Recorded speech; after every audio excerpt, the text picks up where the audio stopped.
Alors aujourd'hui, on va parler de la libération de la souffrance. Alors, on ne peut pas se libérer de la souffrance, mais on peut avoir un regard différent dessus, et c'est ce qui rend la souffrance utile, parce qu'elle est vraiment utile dans le sens où c'est la souffrance elle-même qui va nous libérer. Alors, faut savoir qu'en nous, on recherche tous le bonheur, le bien-être, et que à côté de ce bien-être, il y a de l'attachement. Et l'attachement, il y a un minimum d'attachement, un minimum primordial d'attachement. Mais quand on est trop attaché au bonheur, on veut absolument pas le perdre. Et pourquoi on est absolument attaché au bonheur? Parce que nous n'apprécions pas tout ce que nous expérimentons dans l'existence comme désagréable, douloureux.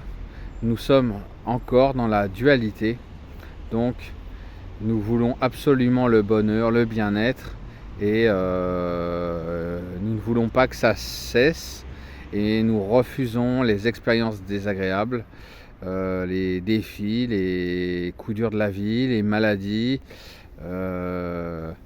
voilà, tout ce qui rend la vie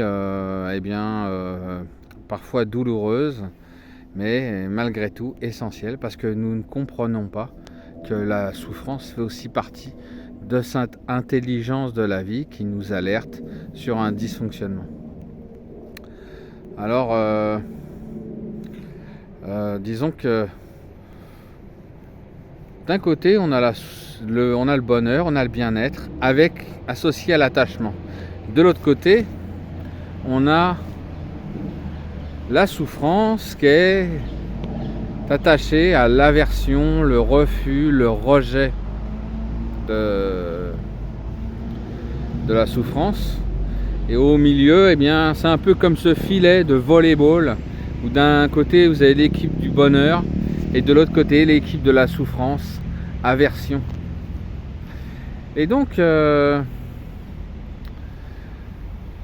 celui qui est libéré de la souffrance ne voit plus la souffrance comme de la souffrance, mais grosso modo, il voit la souffrance comme un remède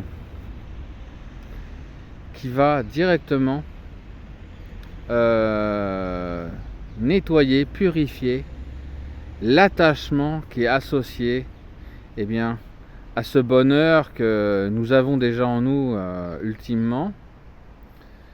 Mais comme on a notre part de dualité et que nous avons développé un certain attachement au bien-être, parce que nous voulons paraître et nous voulons tout le temps nous sentir bien, puis la maladie dans nos gènes, la souffrance dans nos gènes, c'est quelque chose que l'on rejette depuis très longtemps. Quand on voyait des malades dans la rue au Moyen-Âge, on fuyait la maladie. Donc la souffrance en nous, elle est profondément ancrée comme rejet.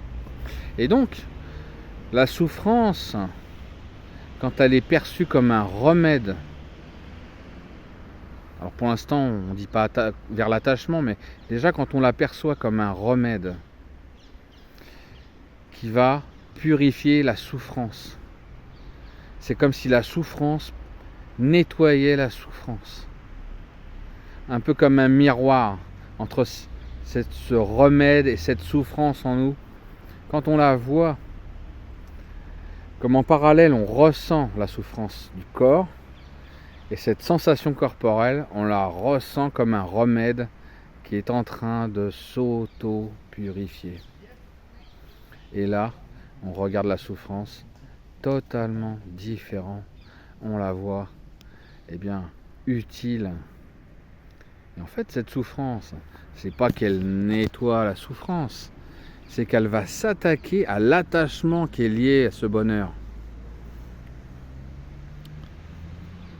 Et pourquoi certaines personnes n'arriveraient pas à voir la souffrance comme un remède? Eh bien, tout simplement, c'est parce que leur niveau d'aversion est trop élevé. Et comme le niveau d'aversion est trop élevé, la souffrance est comme coincée. Elle est coincée par l'aversion. Et donc, cette souffrance que l'on ressent ne peut pas aller s'attaquer à l'attachement parce que notre aversion est beaucoup trop haute pour que la souffrance puisse aller directement sur l'attachement. Mais comme avec la pratique, les moyens habiles, les pratiques comme la gratitude, la compassion, l'amour, la confiance en soi, toutes ces pratiques qui vont permettre de nous renforcer intérieurement et de fabriquer comme des ponts qui vont renforcer notre être, ce qui va se passer, c'est que au fur et à mesure que nous allons renforcer cet ego sain de plus en plus, et dire qu'il faut plusieurs années pour bien renforcer cet ego sain. Il ne faut pas croire qu'en 2-3 ans, on a bien renforcé l'ego sain. Il faut bien une bonne dizaine d'années pour vraiment faire en sorte que l'ego sain soit tellement fort que l'aversion puisse diminuer et que la souffrance puisse être perçue comme un remède, et on sent que la souffrance n'est plus vraiment de la souffrance. On sent que cette souffrance est bienfaisante et qu'elle élimine le surplus d'attachement, tout en laissant cet attachement primordial, puisque c'est un attachement qu'on ne pourra jamais nous enlever. Tout être vivant aspire à être heureux, à être dans le bien-être, aussi bien pour lui que pour ses proches, que dès que des proches que nous aimons sont malades ou sont dans la difficulté, ça nous impacte directement. Donc on est liés, voilà, on est liés aux autres et nous souhaitons le meilleur pour tout le monde. Et ça, c'est notre base primordiale. Donc j'espère que vous aurez compris cette vidéo, puis n'hésitez pas à la réécouter. Voilà. Allez, salut.